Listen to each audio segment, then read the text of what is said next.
தமிழர்னா யார்? நாம் தமிழரில் இருக்கிறவங்க தான் தமிழர்களா? எப்போ நாங்கள்லாம் தமிழர்கள் இல்லையா?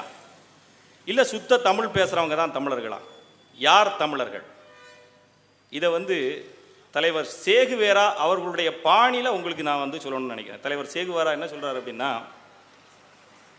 உலகின் ஏதோ ஒரு மூலையில் எங்கோ ஒருவனுக்கு ஒரு அநீதி நடக்கும்போது உன் இரத்தம் திளைக்கிறது என்றால் நீயும் என் சகோதரனே, நீயும் போராளியே அப்படின்னு சொல்றாரு.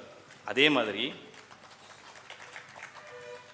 செந்தமிழ் நாடெனும் போதினிலே இன்பத் தேன் பாயுது காதினிலே, யாமறிந்த மொழிகளிலே தமிழ் மொழி போல் இனிதாவது எங்கும் காணோம். அதுபோல தமிழ்னு சொன்னா இனிக்குதா? தமிழுக்கு ஒரு பிரச்சனை, தமிழ் மாண்புக்கு ஒரு பிரச்சனை, தமிழ் மண்ணுக்கு ஒரு பிரச்சனைனா உன் ரத்தம் திளைக்குதா? நீ தமிழன் இல்லை. தமிழ்னு சொன்னா தமிழ் தமிழ்னு வந்துட்டான் அப்படின்னு சொன்னா நீ தமிழ்நாட்டிலே பிறந்தாலும் தமிழ் ரத்தத்திலே பிறந்தாலும் தமிழன் இல்லை.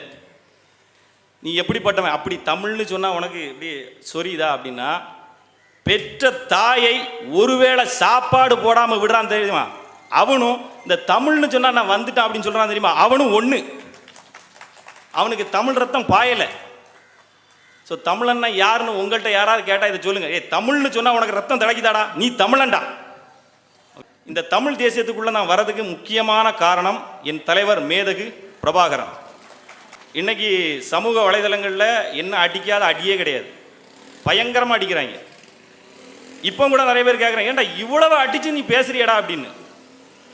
வீழ்ந்து விடாத வீரம், மண்டியிடாத மானம் என் தலைவர் பிரபாகரன் எனக்கு கற்றுக் கொடுத்தது.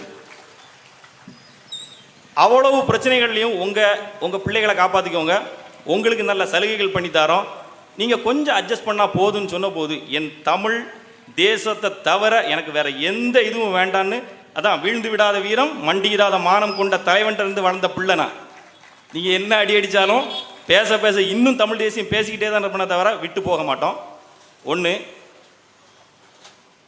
இன்னைக்கு இந்த நாம் தமிழர் வந்தால் என்ன செய்யும் அப்படின்னா, முதல்ல அவங்க சொல்லியிருக்கிறது பூரண மதுவிலக்கு, எல்லா டாஸ்மார்க்கும் மூடிடுவோம் அப்படின்னு சொல்லியிருக்காங்க. ஒருவேளை உங்களுக்கு சந்தேகம் இருந்தால், நாம் தமிழர் கட்சி ஆட்சிக்கு நீங்கள் கொடுத்து அவங்க மது கடைகளை மூடாட்டா தனி மனிதனாக சாகும் வரை நான் உண்ணாவிரதம் இருப்பேன். விளையாட்டு இல்லை, நான் ஒரு விஷயம் சொல்கிறேன்னா கண்டிப்பாக அதே மாதிரி இருப்பேன்.